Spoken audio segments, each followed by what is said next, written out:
सभी विद्यार्थियों का बहुत बहुत स्वागत है।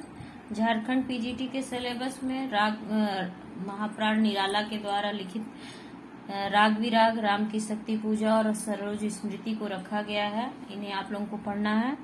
तो चलिए आज महाप्राण निराला के बारे में अध्ययन करते हैं। निराला, इनका जन्म हुआ था 1897 महिषादल मेदिनीपुरा जिला में। मृत्यु हुई थी 1961 में इलाहाबाद में 15 अक्टूबर को। इनके पिता का नाम था राम सहाय त्रिपाठी, गढ़कोला उन्नाव। पत्नी इनकी थी मनोहरा देवी, डलमऊ रायबरेली की। इनके पुत्र का नाम था रामकृष्ण और पुत्री थी इनकी सरोज। और ये अद्वैत दर्शन से प्रभावित थे। बचपन में इनका नाम था सूरज कुमार या सूर्य कुमार, और बाद में इनका नाम निराला हो गया, सूर्यकांत त्रिपाठी निराला हो गया। इन्हें आधुनिक जड़िया कवि भी कहा जाता है। इनकी तुलना अमेरिकी कवि वाल्ट व्हिटमैन से की जाती है। देखिए, ना सिर्फ झारखंड पीजीटी के लिए बल्कि नेट जेआरएफ के लिए भी ये बहुत ही महत्वपूर्ण नोट्स है। आप लोग चाहें तो ये सारे नोट्स आप नोट डाउन कर सकते हैं। वाल्ट व्हिटमैन से इनकी तुलना अमेरिकी कवि वाल्ट व्हिटमैन से की जाती है। निराला जब स्कूल में पढ़ते थे तभी बंगाली में कविता लिखते थे। 9 वर्ष की अवस्था में इन्होंने हिंदी का ज्ञान प्राप्त किया और ब्रजभाषा और अवधी में छंद लिखने लगे। हिंदी में कविता लिखने का श्रेय इनकी पत्नी मनोहरा देवी को है, जो साहित्यिक संस्कारों की महिला थी। और निराला की खड़ी बोली की सबसे पहली रचना जूही की कली 1916 में लिखी गई थी।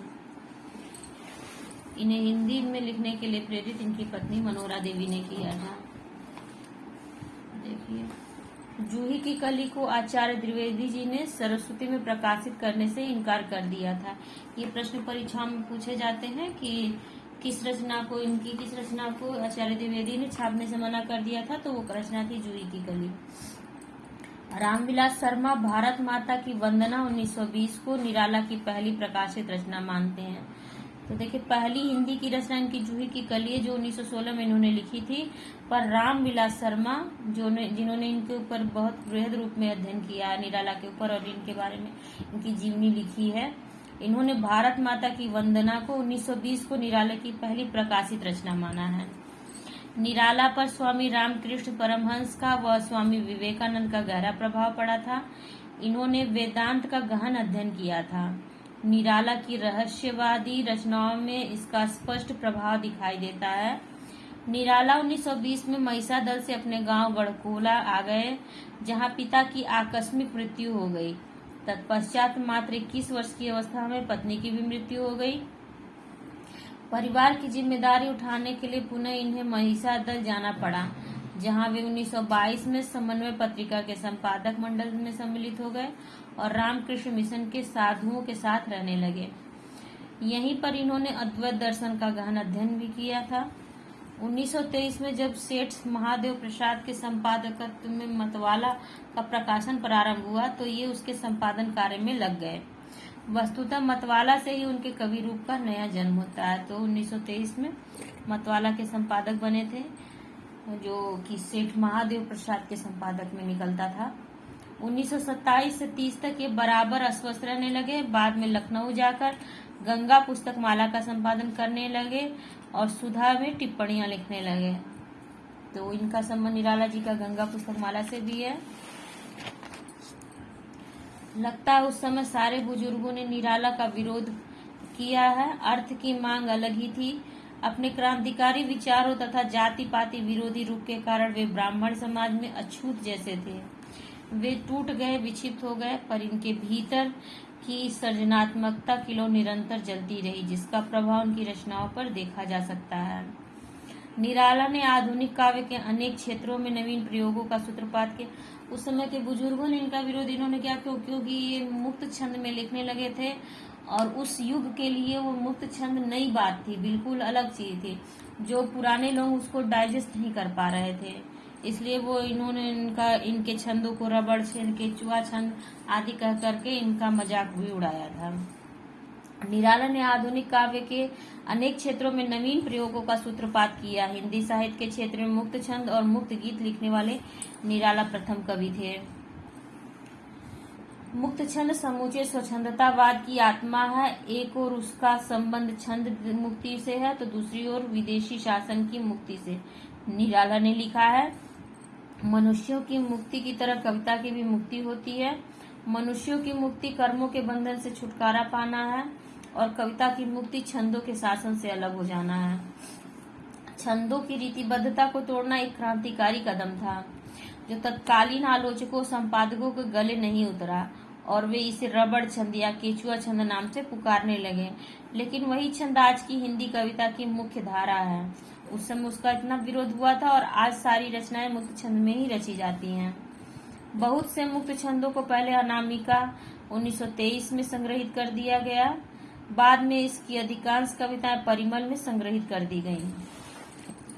परिमल का अर्थ होता है मनोहर सुगंध। शाब्दिक अर्थ, निराला का संपूर्ण जीवन दुखों, अभावों, असफलताओं, पीड़ाओं और संघर्षों का जीवन रहा है।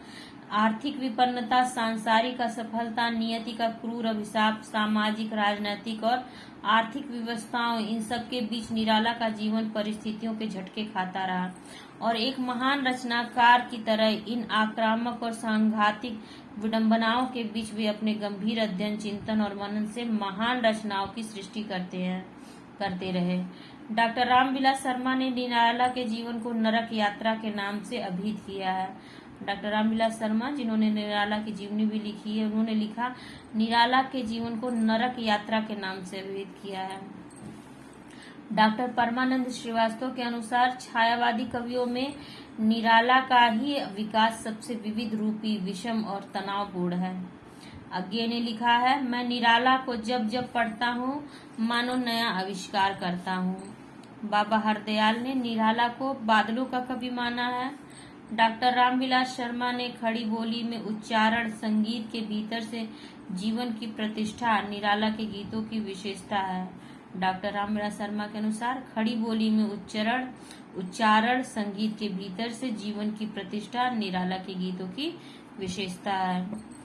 नंदुलारे वाजपेयी के अनुसार निराला की काव्य भाषा के स्रोत एक ओर से संस्कृत के कवि जयदेव हैं तो दूसरी ओर तुलसी और तीसरी ओर रविंद्र हैं। यानी नंदुलारे ने जयदेव, तुलसी और कवि रविंद्र से भी इनकी तुलना की है। शमशेर बहादुर सिंह ने निराला की तुलना मायाकोवस्की से की है। देखिए कितने लोगों ने इनकी तुलना अलग अलग राइटर से की है। निराला जी की भाषा संस्कृत गर्भित है और उसमें समास की बहुलता है, जिसका नमूना राम की शक्ति पूजा में मिलता है। निराला ने स्वयं को नई कविता छायावाद का जन्मदाता माना है। मतलब छायावाद का जन्म उस समय हो रहा था और उस समय उन्होंने उसको नई कविता कहा और स्वयं को उसका जन्मदाता माना, ना कि जयशंकर प्रसाद को। नामवर सिंह ने निराला को छंदों का गुरु कहा है। बच्चन सिंह ने निराला को क्रांतिकारी कवि कहा है। ये सभी पॉइंट परीक्षा के दृष्टिकोण से मोस्ट इम्पोर्टेंट है। आप लोग ये सब नोट डाउन करते रहिए अपने नोट्स में। पंत ने निराला को संवेदनशील इंद्रिय बोध का कवि भी कहा है। पंत ने निराला को क्या कहा है? संवेदनशील इंद्रिय बोध का कवि। शुक्ल जी ने निराला को काव्य प्रतिभा को बहुवस्तु स्पर्शिनी कहा है। शुक्ल जी ने निराला की काव्य प्रतिभा को बहुवस्तु स्पर्शिनी कहा। निराला ने कविता को कल्पना के कानन की रानी कहा है तथा इनकी रचना विधवा को इष्ट देव के मंदिर की पूजा कहा है। निराला ने स्वयं जो है कविता को कल्पना के कानन की रानी, यानी कल्पना, कानन का अर्थ जंगल, कल्पना के जंगल की रानी कहा तथा इनकी रचना विधवा को इष्ट देव के मंदिर की पूजा कहा है। निराला अकुंठ एवं वयस्क श्रृंगार दृष्टि तथा तृप्ति का कवि कहलाते हैं। खड़ी बोली से मुक्त छंद में लिखी गई प्रथम रचना जूही की कली 1916 है और अंतिम कविता है इनकी पत्रोत्कंठित जीवन का विष बुझा हुआ है। तो ये दोनों बहुत ही महत्वपूर्ण हो जाते हैं। पहली कविता जूही की कली 1916 और अंतिम कविता है पत्रोत्कंठित जीवन का विष बुझा हुआ है। इनका प्रथम काव्य संग्रह है अनामिका 1923 में और अंतिम काव्य संग्रह है सांध्य काकली 1969 में। तो ये भी महत्वपूर्ण है। प्रथम काव्य संग्रह अनामिका 1923 और अंतिम काव्य संग्रह सांध्य काकली 1969। काव्य कृतियां हैं इनकी अनामिका 1923, परिमल 1930, गीतिका 1936, तुलसीदास 1938, अनामिका नवीन 1938, कुकुरमुत्ता 1942, अड़िमा 1943, बेला 1946। ये सभी जो है आप लोग चाहे तो स्क्रीनशॉट ले लें और इसको नोट डाउन कर लीजिएगा, बहुत इंपॉर्टेंट है। नए पत्ते, अर्चना 1950, आराधना 1953, गीत गूंज 1954, सांध्य काकली 1969। रामविलास शर्मा ने निराला की प्रथम प्रकाशित रचना भारत माता की वंदना 1920 को माना है। रामविलास शर्मा ने निराला की कविताओं का संग्रह राग विराग नाम से संपादित किया, जिसके कुल 3 चरण हैं। देखिए, यही आपके झारखंड पीजीटी में सम्मिलित है। रामविलास शर्मा द्वारा संपादित इनकी कविताओं का संग्रह राग विराग, ये आपके सिलेबस में है। प्रथम चरण है 1921 से 1936 में, द्वितीय चरण 1937 से 46 में और तृतीय चरण है 1960 से 1961 तक का, जो इन्होंने संपादन किया है 3 चरणों में है। प्रथम चरण 1921 से 1936 की कविताओं का है। इसमें निराला के 3 काव्य संग्रह आए हैं, अनामिका, परिमल और गीतिका। अनामिका 1923, परिमल 1930 और गीतिका 1936। अनामिका 1923, इसमें सरोज स्मृति 1935 है, राम की शक्ति पूजा 1936, व तोड़ती पत्थर, सच है 1935, प्रेयसी और रेखा, ये 6 कविताएं इसमें संकलित हैं। परिमल 1930, इसमें श्रृंगार, प्रकृति प्रेम और यथार्थ जीवन से संबंधित कविताएं हैं। इस संग्रह की भाषा संस्कृत निष्ठ है। इसमें संग्रहित कविताएं हैं जूही की कली 1916, आह्वान, विधवा, भिक्षु, महाराज जय सिंह को शिवाजी का पत्र, बादल राग, अधिवास, शेफालिका, मौन, कविताएं क्रांति गीत श्रेणी की, सांध्या सुंदरी, तुम और मैं, ध्वनि, जागो फिर एक बार, जागो फिर एक बार, पंचवटी प्रसंग। ये मतलब एक ही टाइटल से है तो ये मत समझिएगा, ये अलग अलग है, दो बार लिखे गए हैं। गीतिका 1936 में, इसमें मुख्य राग रागिनियों की व्यापकता है। आरोह अवरोह के उदात्त क्रम में रचे गए गीतों का प्रगीतों का संग्रह है। वरदे वीणा वादिनी है इसमें संकलित। द्वितीय चरण 1937 से 46 है। इसमें अड़िमा, बेला, नए पत्ते जैसे काव्य संग्रह आते हैं। अड़िमा, इसका प्रकाशन हुआ था 1943 में। बेहद अव्यवहारिक, अव्यवस्थित तथा उपेक्षित जीवन की पीड़ा को गहरे संवेदना के साथ इन प्रगीतों में उभारा गया है। यह काव्य दाना पानी पर लिखा गया है। बेला 1946, यह स्फुट कविताओं एवं उर्दू गजलों का संकलन है। नए पत्ते, इस संग्रह की कविताएं प्रयोगशीलता, व्यंग, व्यंजकता तथा प्रौढ़ता की दृष्टि से अप्रतिम है। इसमें लाक्षणिकता और वक्रता है तथा मुहावरों का सुंदर प्रयोग है। इस संग्रह में संग्रह गीत कविताएं हैं। कुकुरमुत्ता, गरम पकौड़ी, प्रेम संगीत, ये नए पत्ते में संकलित है। कुकुरमुत्ता, गरम पकौड़ी, प्रेम संगीत, स्फटिक शिला, देवी सरस्वती, रानी और कानी, खजोहरा, मास्को डायलॉग्स, कुत्ता भौंकने लगा, डिप्टी साहब आए। तृतीय चरण है इनकी रचना का 1950 से 1961 तक। इसमें आई अर्चना, आराधना, गीत गुंज और सांध्य काकली। अर्चना, इसमें लोक गीतों की भंगिमाएं कविता को नई व्यंजना से जोड़ती हैं। आराधना 1953, गीत गुंज 1954 और सांध्य काकली 1969। इसमें निराला की अंतिम कविता पत्रोत्कंठित जीवन का विष बुझा हुआ है संग्रहित है।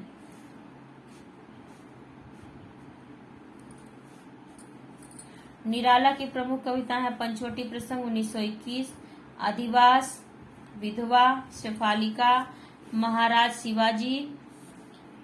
शिवाजी के पत्र, दिल्ली, रेखा, प्रेयसी, बाधो न नाव इस ठाव बंधु, महंगू महंगा रहा, यमुना के प्रति, बसंत समीर, रविंद्र कविता कानन, अपरा, उद्बोधन, तुम और मैं, रानी और कानी, वरदे वीणा वादनी, सम्राट एडवर्ड अष्टम के प्रति, स्नेह निर्झर बह गया, चोट खाकर राह चलते, मुसीबत में काटे हैं दिन, हार गया, दुखता रहता है जीवन, विप्लवी बादल, वन बेला, टूटी बांह, जवाहर की, टूटी बाह जवाहर की, सखी बसंत आया, खून की होली, खून की होली जो खेली, खेलूंगी कभी न होली।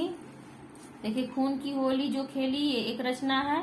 तीसवीं रचना खेलूंगी कभी न होली, मैं अकेला हूँ, बेला भिक्षुक, कुंज कुंज कोयल बोली, गोरे अधर मुस्काई।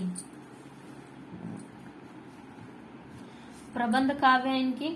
यह हिंदी साहित्य का एक रोचक संयोग ही है कि महाप्राण निराला ने किसी महाकाव्य की रचना नहीं की, किंतु वे महाकवि से भी बड़े कवि कहलाते हैं। उन्हें महाप्राण कहा जाता है, पर उनकी जिन रचनाओं को प्रबंध काव्य मानकर महाकाव्य की कोटि में रखी गई वे इस प्रकार हैं। सरोज स्मृति, लंबी कविताएं हैं इनकी ये तीनों ही। राम की शक्ति पूजा, तुलसीदास और वनबेला। चलिए अब इनका ये सभी रचना आपके सिलेबस में भी है, ना सिर्फ झारखंड पीजीटी बल्कि नेट जेआरएफ और असिस्टेंट प्रोफेसर के भी सिलेबस में है। निराला की लंबी कविताएं हैं। निराला की सबसे पहली लंबी कविता है पंचवटी प्रसंग। तो सबसे पहली लंबी कविता पंचवटी प्रसंग। यमुना के प्रति कविता उतनी ही लंबी है जितनी की राम की शक्ति पूजा तथा सरोज स्मृति है। शिवाजी के पत्र मुक्त छंद शैली में लिखित पत्र शैली की लंबी कविता है। इस कविता का मूल स्वर सांस्कृतिक क्षय की चिंता है। स्वामी प्रेमचंद जी महाराज, निराला की एक कमजोर लंबी कविता है। यह मात्र इतिवृत्तात्मक है।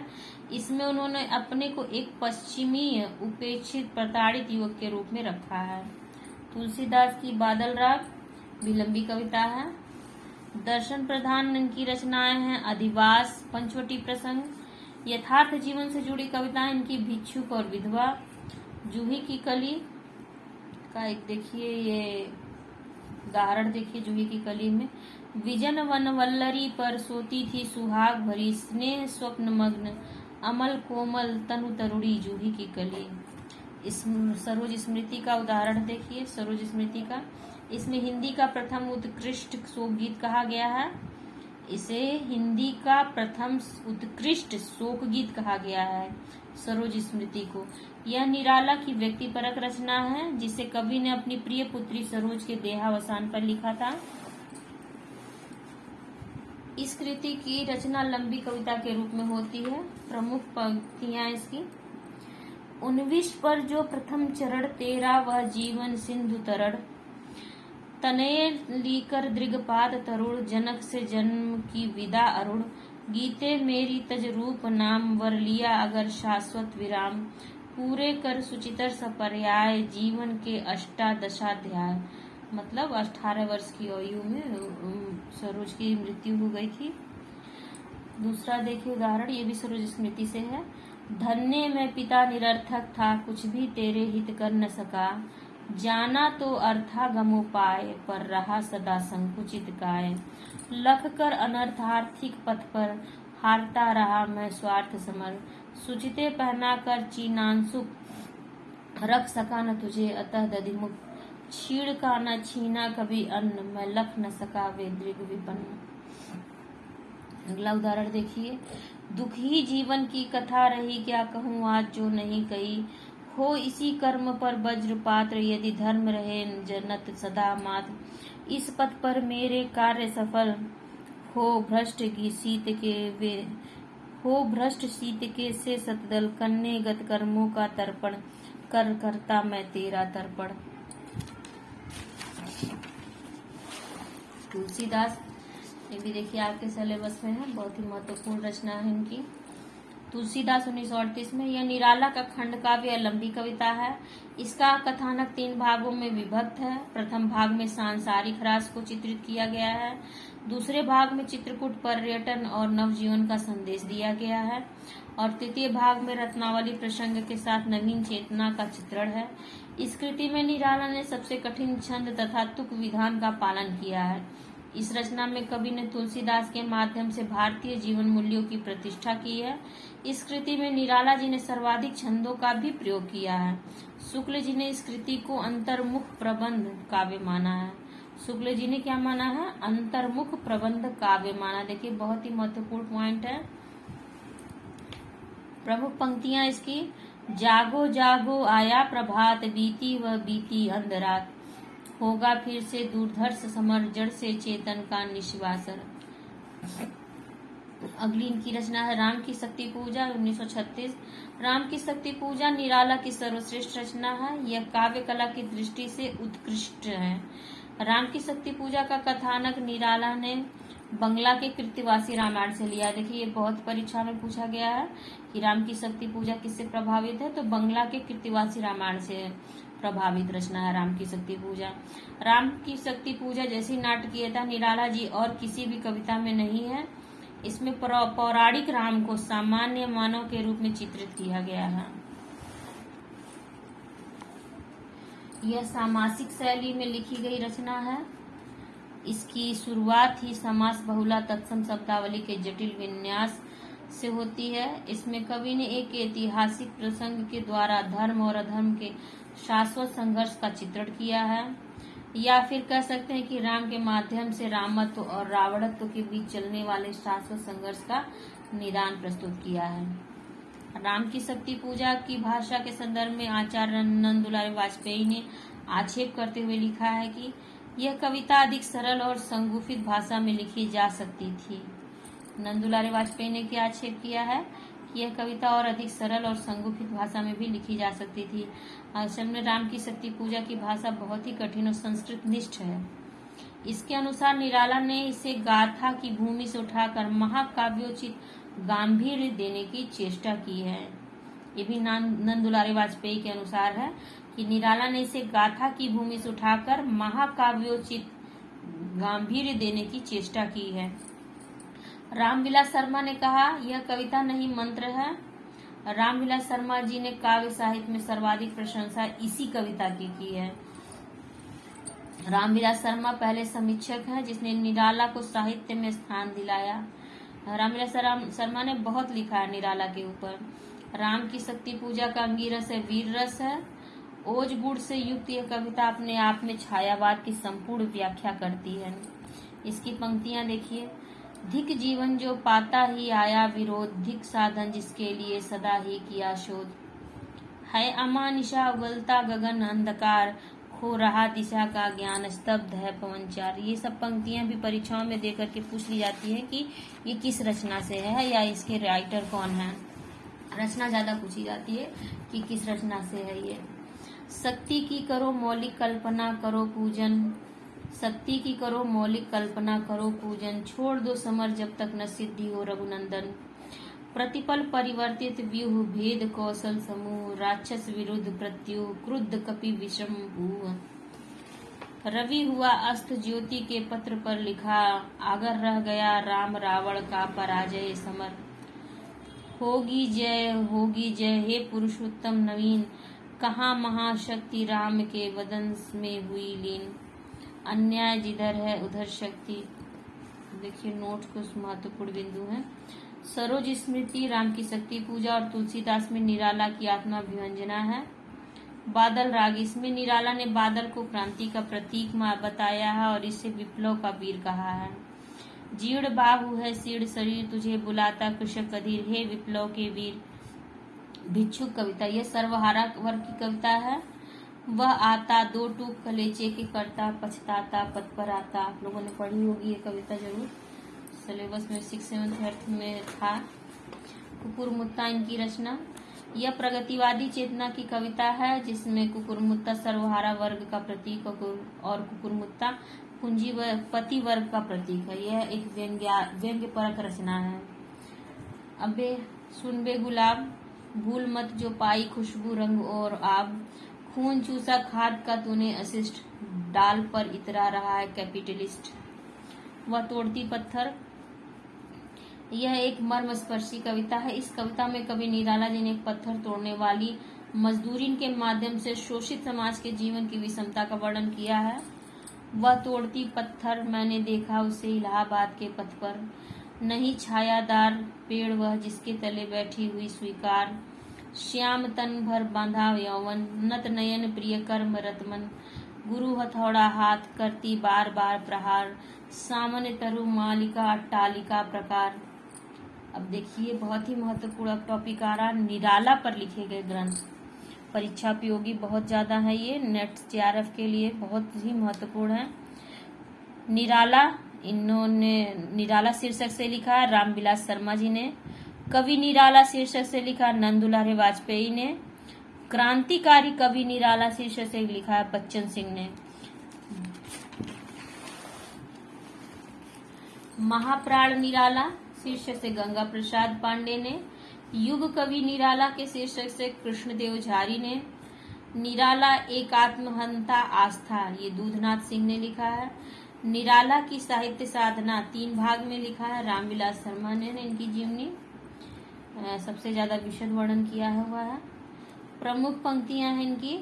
मैं अकेला देखता हूँ अब आ रही मेरे दिवस की संध्या बेला, स्नेह निर्झर बह गया रेत ज्यों तन रह गया, मैं ही वसंत का अग्रदूत, यह सच है बार बार हार गया मैं, सिद्ध योगियों जैसे या असाधारण मानव ताक रहा है भाष भीष्म सरों के कठिन सेज पर, ब्राह्मण समाज में ज्यों अछूत, इन्होंने स्वयं को लिखा।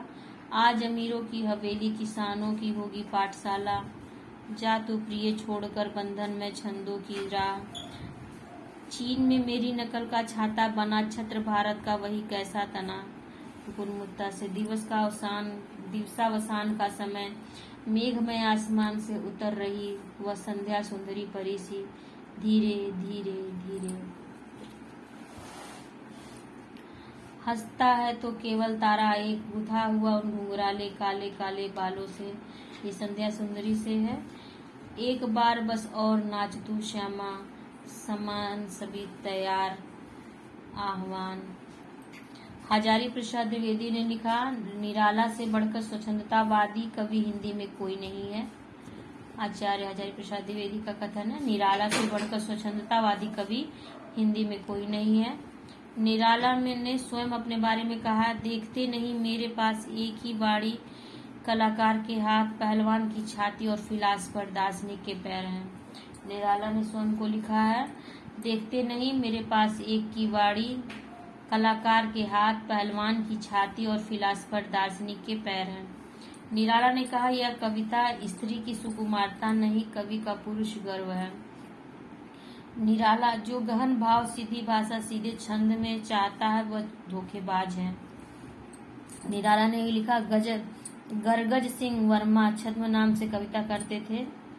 निराला गरगज सिंह वर्मा, देखिए ये ध्यान देने योग्य बात है और बहुत ही सूक्ष्म है कि इसके बारे में भी परीक्षा में पूछा जा सकता है। निराला गरगज सिंह वर्मा छद्म नाम से कविता करते थे। और निराला, मुझे प्रोफेसरों के बीच छायावाद सिद्ध करना होगा, ये सारी उक्तियां निराला ने स्वयं कही हैं। निराला ने गद्य रचना को जीवन संग्राम की संज्ञा दी है। और देखिए इम्पोर्टेंट नोट, निराला हिंदी के मुक्ति छंद के प्रवर्तक माने जाते हैं। इन्होंने परिमल की भूमिका में लिखा है, मनुष्यों की मुक्ति की तरह कविता की भी मुक्ति होती है। मनुष्य की मुक्ति कर्मों के बंधन से छुटकारा पाना है और कविता की मुक्ति छंद के शासन से अलग हो जाना है। तो ये पहले भी मैंने बताया था, लेकिन ये नहीं बताया था किस रचना में इन्होंने लिखा, तो परिमल की भूमिका में इन्होंने लिखा है। निराला आशु कवि हैं, ये प्रयोगशील कवि हैं या कहलाते हैं, जबकि प्रेमचंद के लिए प्रगतिशील विशेषण प्रयुक्त है। निराला मतलब प्रयोगशील कवि निराला के लिए और प्रगतिशील प्रेमचंद के लिए कहा गया है। ध्यान देने योग्य बात है, क्योंकि उसके बाद प्रयोगवादी कवि आते हैं, वो अलग कैटेगरी है। निराला के काव्य में साधनात्मक और भावात्मक दोनों तरह के रहस्य दृष्टिगत होते हैं। निराला मानवतावाद, भक्ति, श्रृंगार और प्रकृति की संवेदनाओं के सर्जक हैं। उपन्यास, इन्होंने कुछ उपन्यास भी लिखे हैं, वो देखिए, अलका 1933 में, निरूपमा 1936 में, अप्सरा 1931 में, प्रभावती 1936 में, चोटी की पकड़, काले कारनामे 1950 में जो कहानियां लिखी हैं। निराला ने लिली 1934, सखी 1935, सुकुल की बीवी 1941, चतुरी चमार, अपने घर। नाटक इन्होंने लिखा, समाज, शकुंतला, उषा, अनिरुद्ध, ये 4 नाटक भी लिखे इन्होंने। निबंध इन्होंने लिखे हैं, प्रबंध पद्य, प्रबंध प्रतिभा और चाबुक। अनुवाद इन्होंने किया आनंद मठ का, बंकिम चंद्र चटर्जी जी ने लिखा हुआ था, उसका अनुवाद इन्होंने किया। कपाल कुंडला का भी, इसके भी लेखक बंकिम चंद्र चटर्जी हैं। चंद्रशेखर का, दुर्गेश नंदिनी, रजनी और देवी चौधरानी, इन सभी का अनुवाद इन्होंने किया है। रेखा चित्र इन्होंने लिखा है कुल्ली भाट और बिल्लेश्वर बकरिया। अब खत्म होती है अब निराला जी के ऊपर ये क्लास सेशन। और मुझे नहीं लगता अब इसके बाहर अगर आपने इतना बहुत अच्छे से पढ़ लिया है, अपने नोट में नोट डाउन कर लिया है और अच्छे से इसको कई बार आप लोग पढ़ देंगे तो निराला से एक भी प्रश्न आपका छूटेगा, पूरी गारंटी है। जितना मैंने ये दिया है नोट्स, ये एक वीडियो लेक्चर है, बहुत ध्यान से सुनिएगा, बार बार सुनिएगा और हो सके तो आप अपने नोट्स में खुद लिखिएगा, तो ये आपको अच्छी तरह से याद हो जाएगा। और ये जरूर, इससे बाहर निराला से शायद ही प्रश्न कोई बने। और आप सभी का बहुत बहुत धन्यवाद। वीडियो पसंद आए तो जरूर चैनल को सब्सक्राइब करिएगा और अपने भी दोस्तों में जरूर इसको शेयर करिएगा। बहुत बहुत धन्यवाद।